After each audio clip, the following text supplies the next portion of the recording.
Ahora sí, creo que sí. Ahora sí, creo que sí. Bueno, hemos tenido unos pequeños problemas, pero Ujú. que gracias a Dani y a Tony al final, más o menos, se han podido solucionar. Hoy tendremos que hacer una prueba de visualización para poderlo ver, pero bueno, yo creo que esto se va a ver también perfecto, o sea que no tenemos ningún problema. En fin, os voy a presentar al ponente de hoy, el doctor Antonio Rivas, que ha trabajado toda su vida primero en Canruti, luego en Vallebrón. Estuvo mucho tiempo en Vallebrón, en el edificio de traumatología, trabajando pues, con una experiencia enorme, mano a mano con los traumas. Es de las personas que más experiencia tiene en radiología invasiva. De hecho, su tesis doctoral versó sobre eso, en la que tuve la suerte de poder estar. Y nos va a hablar justamente, ya que es una persona tan experta en este tema, nos va a hablar justamente de lo contrario, que son las lesiones que no hay que tocar. Él, que es una persona que le gusta hacer intervencionismo, como os digo, pues también sabe perfectamente que hay lesiones que no debemos tocarlas. Por otro lado, tenemos la suerte de tener con nosotros también aquí, compartiendo no cama, pero sí la charla al doctor Luis San Román, que es el jefe de servicio, de mi servicio de radiología del Hospital Clínic, al doctor Ramón Barquet, que nos escucha y nos ve desde Girona, al doctor Ángel Bueno, desde Alcorcón, y a Dani Plana, que ha tenido, como siempre, a bien guiarnos en esos caminos procelosos de la informática. Bueno, sin más preámbulos, vamos a empezar ya. Buenos días a todos y el doctor Antonio Rivas empieza con su Vale. charla. Buenos días, mis excusas por los problemas técnicos. A veces es difícil hacer estas cosas, no estoy acostumbrado. Bien, en cuanto a las lesiones que no hay que tocar, esta es una parte 2 que la doctora Jiménez ya hizo hace unos días y procuraré no entrar en sus temas porque esto da mucho de sí, o sea que veréis que hay muchas cosas que son ese tipo de lesiones, lesiones que no hay que tocar. Esto se basa, aparte del conocimiento, en la experiencia de muchos años trabajando y aparte de los errores, ¿no? En los- cometiendo errores se aprende y muchas veces los errores se basan en este tipo de patología, lesiones que no hay que tocar, como veréis. Vale. ¿Qué son lesiones que no hay que tocar? Pues son aquellas lesiones que por imagen tienen en común alteraciones que parecen tumores o infecciones o aquella patología que hay que tratar. Y eso nos encontraremos muchos en nuestro trabajo diario. Incluso algunas entran en el diagnóstico de las lesiones tumorales, teniendo en cuenta que en radiología tumor no es lo mismo que neoplasia, ¿eh? Bueno, comentaremos diferentes patologías, desde la imagen variantes normales, anomalías congénitas, tumores o pseudotumores y finalmente una miscelánea. ¿Qué es cuándo hay que no tocar una lesión? ¿Cuáles son los inputs que tenemos para decir que aquella lesión no hay que tocarla? Primero, que estemos delante de una persona muy joven, en la época de crecimiento. Luego, que el patrón radiográfico o radiológico sea no agresivo, que eso ya se aprende con la semiología. Que no tenga clínica o muy poca clínica. Que si tenemos historia clínica o cambio o evolución radiológica, no haya cambios. Y luego que esto de la tiamini es que cuando nosotros hemos visto una lesión que no hay que tocar, cuando vemos otra, ya tenemos la experiencia. Y eso es muy importante en bastantes lesiones. Incluso hay una web europea sobre esto. ¿Cuándo tenemos que plantear dudas o hay que hacer otras cosas? Cuando el patrón radiológico que sea raro, atípico o desconocido, cuando, aunque sea una lesión que no haya que tocar, el paciente pueda tener complicaciones, por ejemplo, una fractura patológica, cuando la clínica que presenta el paciente no se corresponda con la imagen, o cuando hay lesiones que pueden malignizar, y eso las conocemos. Entonces hay que seguir la evolución de esta lesión. Y otro tema de discusión que ha sido el otro día también es cuando lo pide el paciente o lo pide el médico que lo lleva. Entonces ahí hay una discusión que a veces pues acabamos cediendo, ¿no? Es lo que pasa habitualmente. ¿Qué se hace ante una lesión de este tipo? Pues la mayoría de veces no hacer nada, ¿no? Se para el estudio. Otras veces hay que valorar la evolución, hay que seguir la evolución, y otras veces ya hay que pasar ya al intervencionismo, ya sea radiológico o intervencionismo quirúrgico. Bien, se habló el otro día del informe estructurado, nosotros no lo hacemos. Parece que se empieza a hacer ahora, incluso ya se introducen las lesiones de no tocar, como es esta, en los de bajo riesgo. Eso es en caso de lesiones tumorales o lesiones únicas. Yo creo que el futuro estará por aquí, ¿no? En los informes estructurados, que también abarcan el sistema musculoesquelético. Importancia de la radiología convencional. Esto se insiste siempre, pero no se hace mucho caso. Incluso la SERAM hace cursos de radiología convencional y eso yo la felicito a la SERAM, porque es muy importante la radiología convencional en el sistema musculoesquelético especialmente. Aquí tenemos un caso, una paciente joven con una cervicalgia. La imagen radiográfica era esta, el perfil, y de frente aparecía esto, que no nos encajaba en nada, no salió, era un patrón atípico. Solo hubo que mirar al paciente y repetir la exploración, y realmente se trataba de una coleta, ¿no? Algo que no tenía que haberse hecho la placa simple. Otra imagen radiográfica dudosa, esto para un médico no era radiólogo, vio aquí una posible lesión, una artritis o una artropatía, un paciente con cervicalgia. Fijaros cómo están las mandíbulas. Al centrar el paciente bien, las mandíbulas superpuestas una un poco más que la otra, eso es normal por la distancia. La imagen de la articulación C2, C3 era normal. Siempre, también se ha dicho que siempre es importante al menos 2 proyecciones radiográficas. Por ejemplo, si solo vemos este paciente con esta imagen AP, pensaremos que es una lesión intraósea, pero realmente lo que es un osteocondroma simple. Si no hay clínica no hay que tocarlo, es una paciente en crecimiento y por lo tanto siempre 2 proyecciones de imagen. No hay que llegar a hacer más cosas. Las imágenes de doble línea o doble línea cortical son frecuentes en determinados lugares y no hay que confundirlos con reacción perióstica o otras lesiones. Tenemos aquí una doble cortical, o aquí, por ejemplo. Esto se basa en la tangencialidad del rayo respecto a la cortical. Si tenemos 2 corticales, como es el caso de la inserción del deltoides, la proyección sobre el detector será doble y por tanto veremos como dos líneas, pero no es porque sea nada patológico. Lo mismo en este caso de la tuberosidad anterior de la tibia. A veces lo que hemos dicho antes nos obligan a hacer cosas que no tendríamos que haber hecho. Por ejemplo, una paciente con una neoplasia de mama, el médico se decía que aquí había una metástasis, la paciente asintomática, tuvimos que hacer un TAC para demostrar que esto simplemente es la apófisis chifoidea. Ahora, en principio, no haríamos nada, pero en este momento pues lo hicimos. Lo mismo en este caso, o algún médico o alguien vio aquí un patrón permeativo, agresivo, y esto realmente es una imagen normal porque es la inserción de las gruesas fibras del tendón del bíceps en la tuberosidad bicipital. Como veis aquí, las inserciones directas disminuyen la densidad ósea y aparece este patrón permeativo. La médula ósea, con la edad, se va convirtiendo en grasa y por lo tanto a veces aparecen estas alteraciones de la densidad que son normales. Se ven frecuentemente en las resonancias, por ejemplo, de rodilla, estas áreas de restos de médula ósea roja. A veces el patrón no es el típico y entonces hay que pensar que puede ser otra cosa. Por ejemplo, aquí, este paciente, esto no se parece en nada a esto.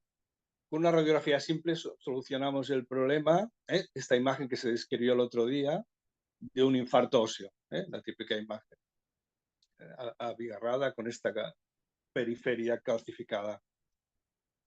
No hay que hacer más cosas. La médula ósea, también en la médula ósea se va sustituyendo por grasa, en adultos también, y en la resonancia se ve muy a menudo estas zonas de infiltración grasa que luego en las secuencias de supresión desaparecen. A veces no desaparecen, por ejemplo, en este caso, que era un paciente con una alteración hematológica en que en la resonancia de supresión de grasa, las secuencias aparecían todas estas lesiones que prácticamente no se veían en la placa, aunque sí se veían. Son lesiones osteoblásticas y era una histiocitosis. Las variantes anatómicas también nos confunden muchas veces en cuanto a posible patología. Otro paciente que venía por un tumor que él notaba en la parte inferior o superior del abdomen. Él decía que era un tumor que no lo había notado antes, se hizo la ecografía, ya sabíamos más o menos lo que era esto. Fijaros que no hay mucha sombra, pero sí esta deformidad, así en forma de, como de gancho. Este es el TAC, este es otro paciente, pero ese es el TAC de un sifoides normal. El sifoides es una estructura a veces muy fina, a veces grosera y a veces que deforma el extremo del esternón. Claro, si hay variantes, y nos puede confundir con una tumoración. Hay que tranquilizar al paciente y con una ecografía simplemente se puede decir que estos ya no hay que hacer nada más, que esto es una variante anatómica. Otra variante anatómica que a veces se confunde con un osteocondroma, hay muchos sitios que pasa esto, y esto es la osificación de la zona de ligamentosa coracoclavicular, que en este caso se forma como una especie de neoarticulación. Otras alteraciones anatómicas, por ejemplo, esto es la paciente con 2 imágenes extraóseas de calcificación. No sabíamos lo que era. Con un TAC se solucionó el problema. Esto es una variante anatómica consistente en una megapófisis costotransversa, que es una unión en la cervical de ambas estructuras. Esta sería la imagen normal. Esta sería una imagen patológica, entre comillas, que son variantes anatómicas, hipertrófica. No hay que hacer nada más. La rótula bipartita es una entidad conocida. Se trata de núcleos secundarios que no se fusionan con la rótula y siempre se dan en la cara lateral o lateral inferior de la rótula, nunca en la cara medial. Aparecen como estas líneas. Esto no es una fractura, es muy escleroso. Son asintomáticas. Lo que pasa es que a la larga sí que producen sintomatología. Esto es como, se comporta como una neoartrosis y a la larga, con el tiempo, a veces hay que resecarlas. Bueno, las fusiones óseas, las anomalías de fusión, pues a veces nos dan, el diagnóstico no es muy difícil porque aparece un bloque vertebral o a veces un bloque en el arco, una barra en el arco anatómico, y la imagen es muy característica porque se disminuye el tamaño y a veces hay restos de disco, como en este caso, entre ambos cuerpos vertebrales. No hay que hacer nada si no hay sintomatología. Con una placa simple es suficiente. Otra variante anatómica es el nimbus, que no es realmente una variante, es una falta de fusión del núcleo secundario de la vértebra con el cuerpo vertebral, a través de la cual se hernia el disco. Es una entidad que no es rara de ver, y cuando veamos esto, en el diagnóstico diferencial de una fractura o de un osteofito, es la vértebra límbica. Es bastante característica, pero a veces da problemas de diagnóstico diferencial. No hay que hacer nada, no hay que tocar. ¿Veis este caso también? Con degeneración grasa, la imagen de TC, y es una de las lesiones que no hay que tocar. Las hernias intraesponjosas son muy frecuentes de ver, normalmente son asintomáticas. A veces estas hernias son tan importantes que producen una presión ósea, aumento de la presión, un edema óseo con dolor. Es lo que se llama el nódulo de Small. Tampoco hay que hacer nada, tratamiento sintomático, pero no hay que confundir esto con un tumor vertebral. La displasia fibrosa se habló el otro día, no entraremos en los detalles, ya hay los detalles. El principal riesgo es la fractura patológica, y a veces tenemos problemas en el diagnóstico y no acertamos el diagnóstico. Por ejemplo, este caso, paciente joven con una lumbalgia. La lumbalgia era más baja, pero en la vértebra L3 aquí había una lesión, como veis. Se hizo un TAC y el TAC demostraba que es una lesión que no sabíamos muy bien qué era. No era muy agresiva, bordes geográficos con esclerosis, pero no sabíamos muy bien de qué va. Se tuvo que biopsiar. No había ningún signo que nos orientara a qué era esto. El riesgo de fractura también era alto. Y esto era una displasia fibrosa.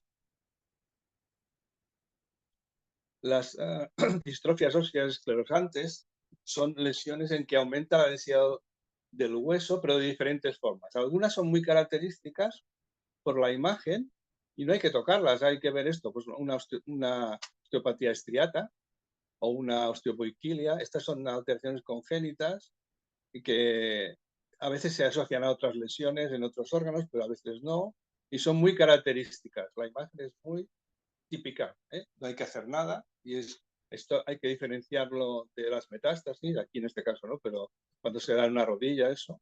Son muy epifisarias, son múltiples.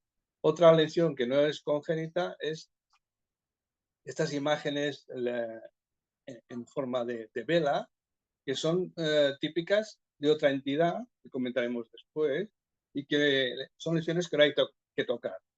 Lo que pasa que a veces dan rigidez ósea, ¿eh? Es la melorreostosis. Otra de las displasias congénitas es la osteopetrosis. Tiene dos formas, una dominante y otra recesiva. La dominante es grave, es infantil, a veces no llegan a vivir más de unos años. Pero en la edad adulta, como son asintomáticas, pueden aparecer de forma casual. Este es un paciente que tenía molestias en la espalda, no tenía mucha, ya aparece esto. Esta imagen es muy característica de la osteopetrosis. El único diagnóstico diferencial que puede dar esto es el hiperparatiroidismo, que se puede descartar clínicamente. No hay que hacer nada, solo hay que...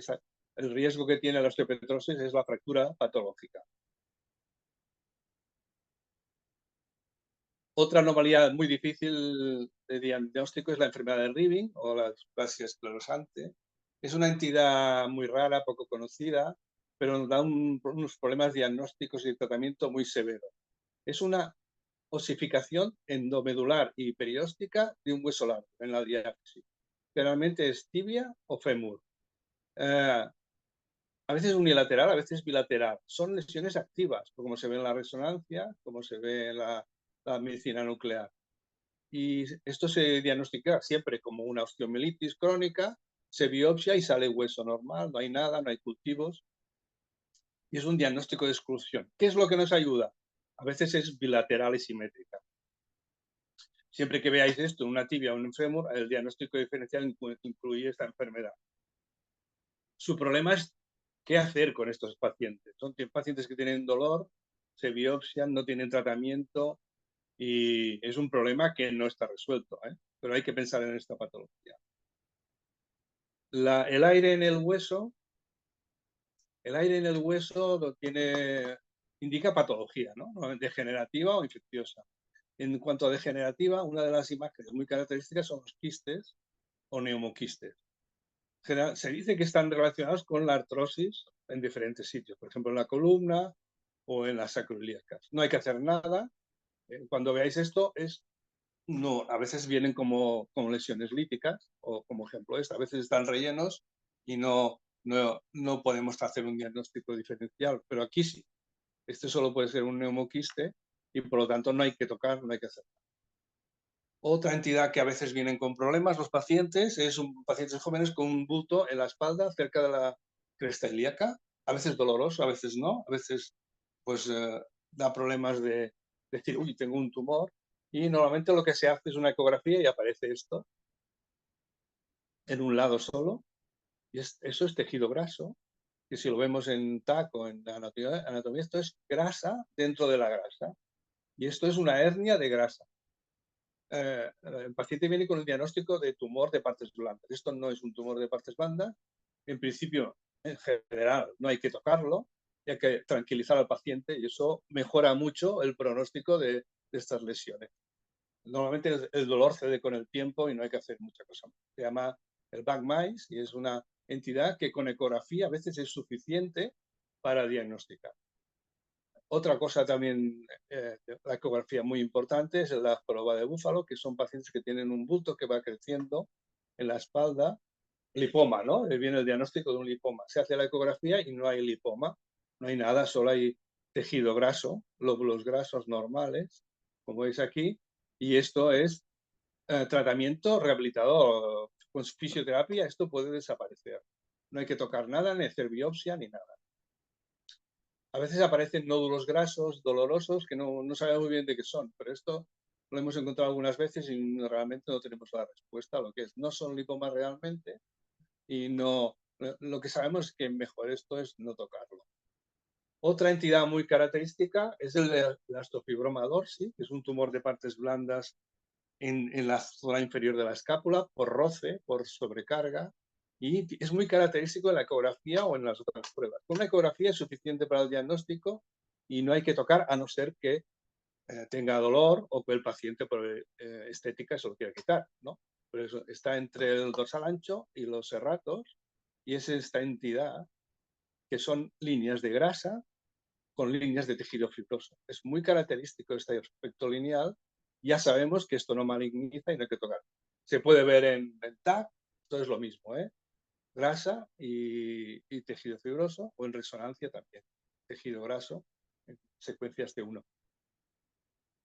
Un caso clínico a veces problemático, paciente con dolores óseos articulares y reacciones periósticas, simétricas de un lado a otro, de rodillas, de tobillos, de manos, y esto es muy característico. Cuando vemos esto es muy típico de lo que se llama osteoartropatía neúmica. Si se asocia a esto, a los dedos en palillo de tambor, hay que pensar que tiene algo en el pulmón. Y con una placa de tórax podemos solucionar el problema, no solucionar, sino diagnosticar. Este paciente tenía una neoplasia, otros pacientes tienen fibrosis pulmonar o bronquiectasia. Pero a veces no hay nada, no hay enfermedad. Entonces hay que pensar en una entidad primitiva que se llama paquidermo-periostosis. Bueno, los islote óseo en ostoma también se comentó el otro día. Diagnóstico diferencial con metástasis a veces es difícil. Se va a hacer biopsia, como en este caso, que era en el PET que era positiva, una neoplasia de mama y salió una metástasis. Por lo tanto, no hay que considerar solo los islotes. Hay este trabajo de la JR que también se comentó y que a veces nos puede ayudar bastante para separar un enostoma de una metástasis. Otra entidad rara es el osteoma de superficie. Son lesiones esclerosas. Si hacemos un TAC no vemos nada dentro, no es un osteoma, no duelen, son hallazgos casuales. Se dan en el esqueleto apendicular generalmente, aunque pueden darse en cualquier parte del esqueleto. El diagnóstico se hace como osteosarcoma parahostal. Muchas veces vienen con este diagnóstico, osteosarcoma parahostal. Este es nuestro caso que yo he vivido, el único que he vivido, que es este paciente con esta lesión tan espectacular. Si hacemos un TAC o una resonancia, es todo denso, es hueso escleroso, es hueso aversiano, no tiene partes blandas en la resonancia. El paciente es asintomático, no tiene una sintomatología en relación con esta. Y lo único que se descarta es el síndrome de Gardner con la poliposis. Si se descarta, pues se habla de estos osteomas de superficie. Y no hay que hacer nada si no hay una complicación o compriman alguna estructura. Los fibromas nosificantes también se hablaron de esta patología.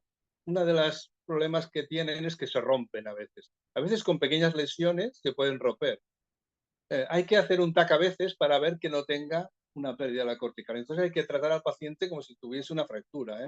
Evitar que haga sobrecargas, porque si no puede pasar esto. Bueno, el desmoide cortical también se habló. Y este es un caso que tuvimos que no lo acertamos en absoluto. Paciente con una lesión osteolítica, bordes geográficos, pero no todos, o sea que tenía una cierta agresividad. Paciente joven, no era un adolescente, sino que era ya un adulto. La resonancia, el TAC demostraba una lesión lítica, un bordes bastante geográficos, pero no esclerosis total. La resonancia ya asustaba un poco, un edema óseo con partes blandas, con una fractura patológica. Cuando hay una fractura patológica, ya tenemos un problema de mezcla de cosas, ¿no? Total, que se biopsió, se trató como un tumor posible osteosarcoma y el diagnóstico era una fibroma nosificante. Bueno, siempre hay sorpresas en un diagnóstico radiológico, como este caso. Los osteocondromas sabemos lo que son, a veces son muy amplios y sobre todo a gente no experta les puede dar una falsa idea de una reacción perióstica o algo. Fijaros la cortical, cómo sigue el tumor, signo muy característico. Son lesiones que no hay que tocar en la época de crecimiento, con el caput, pero a veces sí que dan problemas. Por este es un paciente joven que tenía dolor. El dolor no era por el caput, sino por la gran miositis y la bursitis que del cuádriceps que esta lesión producía.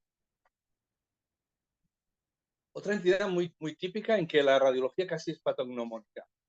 Una posible reacción perióstica o tumor osteoblástico, pero fijaros que al lado hay grasa. Esto es la típica imagen de un lipoma parostal, que se ve luego con el TAC o la resonancia. Estos lipomas parostales se ha visto que no son, yo no he visto ninguno, pero yo no quiero decir que esto es 100%, pero estas lesiones no malignizan nunca. Y por lo tanto, a no ser que compriman o desplacen o tengan alguna patología asociada, no hay que tocarlo. ¿eh? No se sabe si esto es un lipoma en sí o es una reacción ósea de la formación del hueso que ha degenerado en esta osificación y la lipomatosis. Por lo tanto, el lipoma parahostal es una variante del lipoma que no hay que tocar. Los encondromas, ya se habló también, es un problema diagnóstico que sigue ahora de actualidad. En la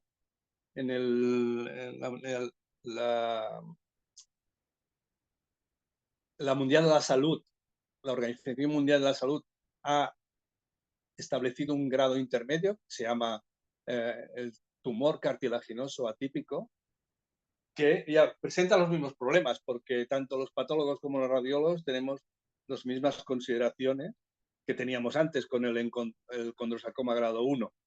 Pero vaya, porque un tumor cartilaginoso atípico se ha de tratar quirúrgicamente, un encondroma no. Y ahí tenemos, el tratamiento es tratamiento multidisciplinar, de acuerdo con los patólogos y radiólogos y los cirujanos. Sigue el mismo problema, sigue las mismas. Bueno, los traumas también nos pueden dar problemas. Paciente con un tumor notaba molestias aquí, se diagnosticó de osteocondroma, pero tenía un estudio previo en que había tenido un traumatismo abdominal y se había roto las inserciones musculares con hematoma, y esto es una osificación de un hematoma. Otra entidad también muy característica es paciente con dolor coxalgia, que en la placa simple aparece esto. Es como un tumor, como una calcificación, una osificación, con partes blandas, edema y aumento de partes blandas en la resonancia, como un tumor maligno puede ser. Pues no, si esto es la inserción de la línea áspera del fémur, con unas lesiones líticas y pequeñas calcificaciones, esto es una entesitis. Es muy característico de gente que hace deporte y no hay que tocarlo porque esto con el tratamiento rehabilitador desaparece. No hay que hacer nada en cuanto a intervencionismo. Bueno, enfermedades que no son enfermedades, como la osteocondrosis, este paciente con dolor en el talón, jovencito, deportista, etcétera. Con la placa simple es suficiente. No hay que hacer ni resonancias ni nada. Con la placa simple teníamos el diagnóstico hecho y no había que recurrir a otras. Las fracturas de estrés, también se habló, no hay que hacer mucha cosa, ¿no? La fractura de estrés en un paciente adulto con osteopenia severa, hay que descartar una entidad que se llama osteomalacia, y con estas líneas de que realmente son fracturas de estrés, son las líneas de Lusser-Milman. Por lo tanto, hay que valorar aspectos clínicos en estos pacientes. Las fracturas pueden hacer desaparecer los huesos. Por ejemplo, aquí a veces en la clavícula, o esto es una atrofia ósea, post-fractura. La sínfisis del pubis es muy típica, que una fractura haga desaparecer. Entonces, se considera que aquí hay un tumor, una metástasis, pero no, esto es una consecuencia de una fractura. A veces la presencia de gas nos ayuda a diagnosticar que esta lesión no hay que tocarla. Otras lesiones líticas post-fractura nos pueden confundir con tumores. Este paciente había tenido una fractura de la meseta tibial, o este que había tenido una fractura oblicua. Fijaos que hay una zona de osteopenia postraumática, no hay que tocar. La enfermedad degenerativa es muy característica, a veces aparecen cosas que nos llaman la atención. Este paciente una discopatía severa y una calcificación. Esto es frecuente de ver. La calcificación del ligamento de la nuca, no hay nada más, se relaciona con una discopatía degenerativa. No sabemos por qué, pero es frecuente verlo. La saucerización o la depresión de esta zona, aquí no hay ninguna lesión, la lesión está aquí. Esto es por una artrosis severa. El choque de la rótula, la extensión aquí de muy repetitivo, produce esta erosión, aunque no es una lesión real, del fémur. Esto no hay que tocar. Los cambios Modic se definen cuando hay artropatía degenerativa con inflamación. Y esto es una entidad que no se sabe muy bien por qué hay inflamación en unos discos y otros no. A los cambios Modic hay diferentes estadios. Se dice que estos estadios es la misma entidad en diferentes procesos, desde una fase inflamatoria activa hasta un proceso reactivo como sería como escleroso, como finalización del proceso.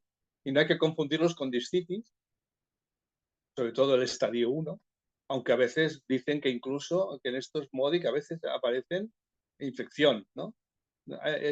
Se está estudiando el por qué hay discos Modic con lesiones Modic y discos sin lesiones Modic.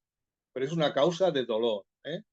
Siempre hay que describir que veamos una columna, que hay cambios Modic, hay que describirlos porque puede ser la causa del dolor lumbar en este caso. Bueno, contra más edema o cambios Modic, contra más penetren en el cuerpo vertebral, pues mayor posibilidad de dolor.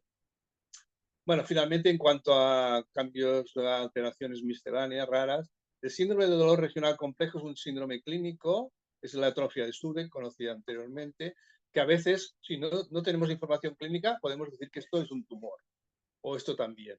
Esto realmente son áreas de osteopenia localizada en un paciente que clínicamente tiene un síndrome del dolor regional complejo. A veces también, como este caso, son edemas. No hay que biopsiar esto, porque sabemos que son cambios reactivos. Otra vez la inmovilización rápida y absoluta de una extremidad produce estos cambios. Esto es un patrón apolillado. El problema no estaba aquí, es muy típico del húmero, el problema estaba en la metástasis que tenía en la glenoides. Esto inmovilizaba el brazo y produjo estos cambios que parecen un tumor. Fijaros que las costillas son normales, no es un mieloma ni nada. El Paget también se describió, no vamos a entrar. Un signo muy característico es el aumento de tamaño. Una lesión plástica. Con el aumento de tamaño, esto no hay que tocar. Esto es un Paget con mucha seguridad. Otras entidades, por ejemplo, las lesiones por sobrecarga, la osteitis del pubis, etcétera. Todas estas lesiones esclerosas que se pueden dar tanto en las acroiliacas como en las clavículas. Son dos áreas muy características de lesiones por sobrecarga que no hay que tocar. Bueno, finalmente, ¿qué podemos decir? Saber semiología es muy importante. Esto se aprende con la práctica, con el estudio. Semiología radiológica y radiográfica sobre todo. Las variantes también, hay que conocer variantes. La importancia de la placa simple en este tipo de patología, que a veces es lo único que hay que hacer. Hay que parar el estudio con una placa simple. Saber clínica, conocer al paciente, saber cómo tener en cuenta la evolución y a veces hay que esperar. No hace la experiencia sobre todo experiencia con los errores y tener un diagnóstico diferencial muchas veces en el que entra lesión de no tocar y ahí hay que decidir. Bueno, muchas gracias y perdón por los problemas técnicos. Muchas gracias, Tony. Bueno, una conferencia increíble con unos casos que has enseñado. La verdad es que los que nos dedicamos a esto, pues es uno de nuestros, digamos, nuestros problemas o vicisitudes diarias, ¿no? Decidir lo que Exacto. hay que biopsiar y lo que no hay que biopsiar. Y desde luego, vamos, esta conferencia es para tenerla bien, bien guardada. Te quería preguntar una cosa por tu experiencia. A nosotros nos pasa que en este tipo de lesiones, te diría que sobre todo en las esclerosas, vamos a llamar así, osteoblásticas, que cuando hacemos una biopsia, por lo que sea, porque el paciente, pues esto, lo que decías al principio, ¿no? Porque el paciente, ostras, que no me fío, tú tampoco te fías, en fin, que si hay captación, etcétera, etcétera, acabas haciendo una biopsia. tengo la sensación de que en este tipo de lesiones benignas, los patólogos, la verdad es que les cuesta mucho. Lo que acaban diciendo es que no hay malignidad, no hay células malignas y que hay cambios reactivos con mayor volumen de espícula ósea, etcétera, etcétera. ¿Cuál es tu experiencia en este sentido? Bueno, exactamente. Afortunadamente, las lesiones plásticas puras, malignas, son muy raras. Las benignas sí que hay muchas, pero las malignas son muy raras. Generalmente siempre encuentras alguna zona que puedes biopsiar. Hay que buscar las zonas no calcificantes o las partes blandas. ¿Eh? Pero desde luego, cuando una lesión plástica te sale una biopsia negativa, pues se puede repetir una vez, pero más no. Entonces hay que recurrir a otras cosas, ¿no? El radiólogo aquí ya no tiene papel, yo creo. Puedes intentar agujas muy grandes o biopsiar diferentes zonas, pero si sale negativa, el diagnóstico sigue, la duda sigue, sobre todo si hay algún signo que dice, uy, esto no me parece todo bien. Sí, el problema, por ejemplo, es en pacientes, a lo mejor, ¿no? Que nos ocurre, ¿no? Tienen una neoplasia de mama, una neoplasia de próstata, tienen una lesión esclerosa, como las que has enseñado a nivel diafisario tibial, por ejemplo, ¿no? Que no se había visto previamente hasta que se ha hecho el estadiaje, y ahí surge el lío, ¿no? Es decir, ostras, que tenemos que empezar una quimioterapia o hacerla de otra forma, etcétera, etcétera. Y claro, pues te quedas, es lo que tú dices, ¿no? Te quedas un poco más tranquilo si haces una biopsia y sale negativo en cuanto a metástasis o malignidad o lo que sea, ¿no? Sí, pero tienes que decirle al clínico que no, que tú no eres, en ese caso, no tienes un papel relevante porque no lo tienes claro que esto no sea maligno, ¿no? ¿Me entiendes? Y más, por ejemplo, si tiene una neoplasia de próstata, etcétera. Afortunadamente, a veces, la mayoría de veces salen. Si tú buscas bien lo que tienes que hacer, las salen positivas. Pero es un problema, es un problema. Por ejemplo, esto del ribbing, que nosotros tuvimos un caso, Ujú. pues lo biopsiamos como 3 veces. Yo creo que nos pasamos un poco de vueltas y la paciente pues pasó en manos de muchos de clínicos, de traumas y seguía con el diagnóstico de osteomielitis crónica, no había... Y sigue ahí, y sigue Bueno, ahí. esto es un Es un problema, tema claro. no resuelto por nadie, o sea, que ni por Claro, nosotros es ni que por es así. ellos. Hay pacientes que acaban con esto que dices, no resuelto, por esto, ¿no? Porque los patólogos no dicen que haya nada maligno, pero tampoco te dicen, pues mira, esto es una displasia fibrosa X, ¿no? O lo que sea, Exacto, exacto. una enfermedad de No, Garg. que no todos son casos que puedes resolver, no nosotros, sino nadie de los clínicos. Y el paciente sigue con dolor y presionando y todo esto. Claro, sí, sí, porque el hecho Entonces de, es un diagnóstico a tratar en un comité y decidir qué. porque el hecho de que sea benigno, que a veces todos pensamos, bueno, es benigno, sí, bueno, es benigno, pero si tienes, por ejemplo, una melorreostosis que te afecta a la columna vertebral y tienes una hipertrofia del hueso y eso te está afectando a la salida de una raíz, pues eso duele, ¿no? Entonces el paciente, como tú dices, se sigue quejando y te lo vuelven a reenviar, oye, seguro que será esto y tal y cual. Realmente son casos difíciles. Casos difíciles, sí.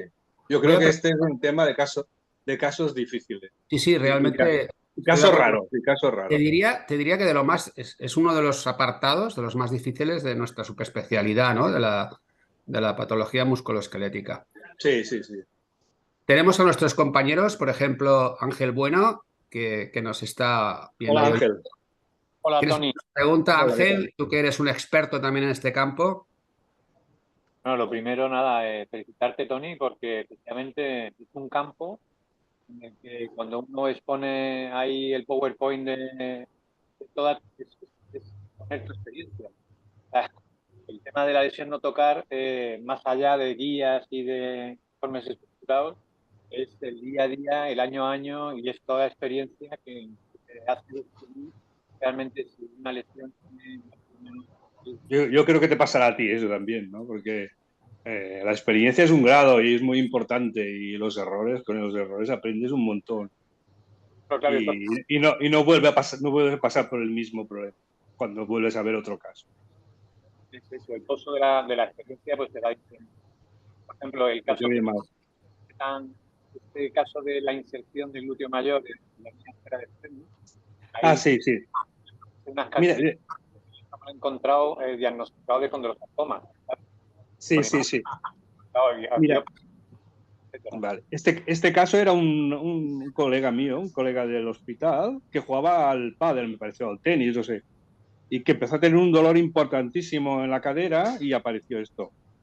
Y a partir de aquí se le dijo que esto, teníamos experiencia, que esto no había que tocarlo, le hicieron masaje, porque lo que se resuelve esto es con rehabilitación.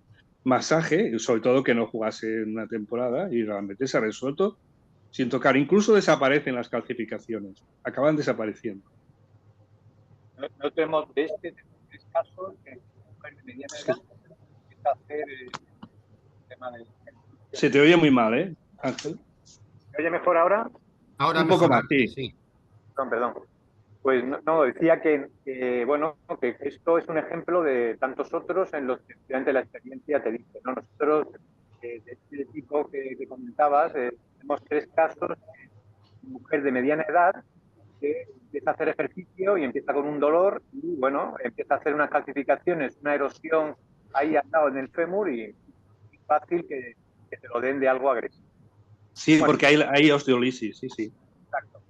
Bueno, una preguntita sí que te haría, pero una pregunta que día a día yo también me planteo, por ejemplo, en el tumor graso bien diferenciado, o sea, es un lipoma, pero es un lipoma profundo, el liposarcoma bien diferenciado, el lipoma físico.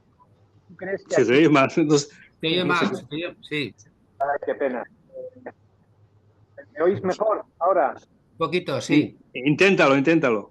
Bueno, no, preguntaba si tu biopsias o el liposarcoma bien diferenciado, o sea, el típico tumor que solo ves grasa, pero es profundo y que si lipoma típico, liposarcoma bien diferenciado. ¿Tú crees que tiene rendimiento esto? Yo creo que no, pero solo si hay en la resonancia una zona muy, muy atípica, muy característica, entonces con la ecografía sí que puedes llegar ahí. Pero no tiene mucho rendimiento, no sé. Yo creo que hay que valorar al cirujano directamente y lo que se tiende es a no biopsiar esto.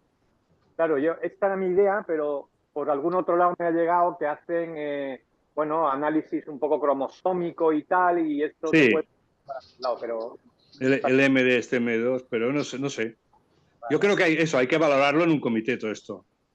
Estas lesiones borderline, que no sabes muy bien si Sí. son benignas o... hay Porque que tomar una decisión si lo van a sacar, colegiada.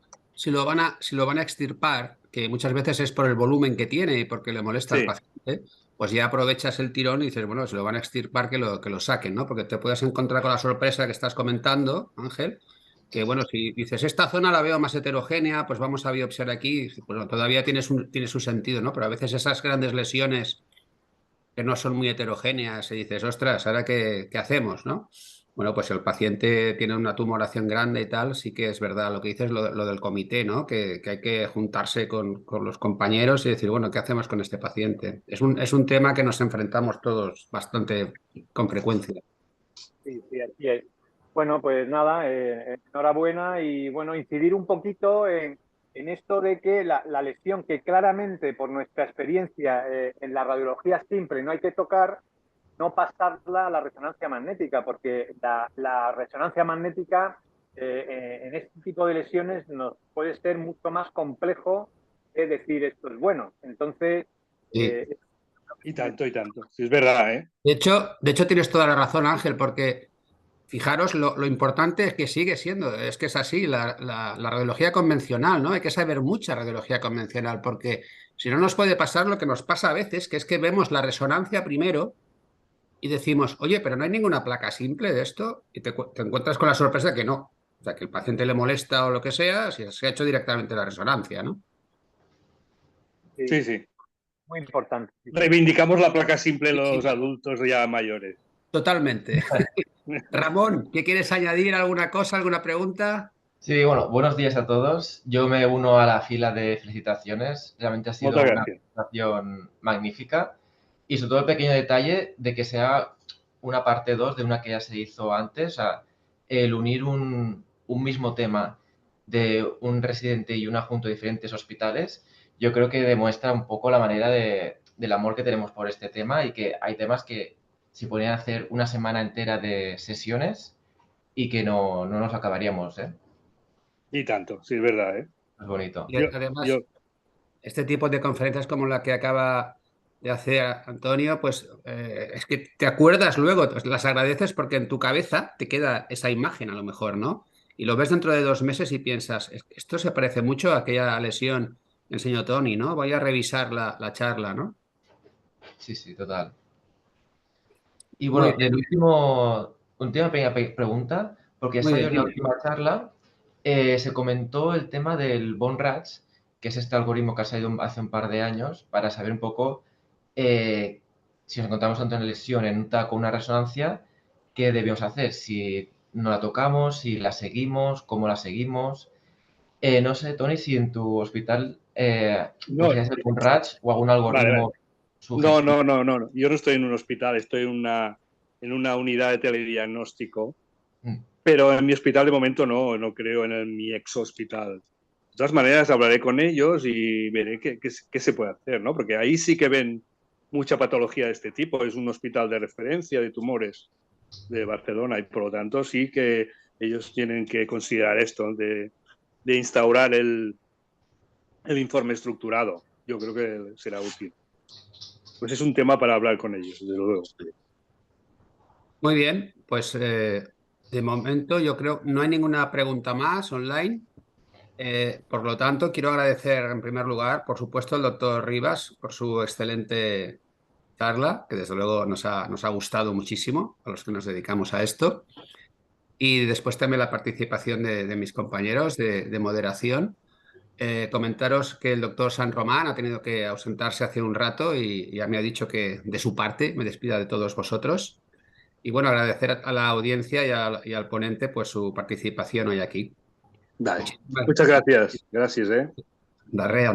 Toni, Chung. Ad- Bueno, muchas gracias a no, todos y damos ya por finalizada la conferencia. Hasta mañana. adiós, adiós. Muchas Adiós. gracias. Adiós.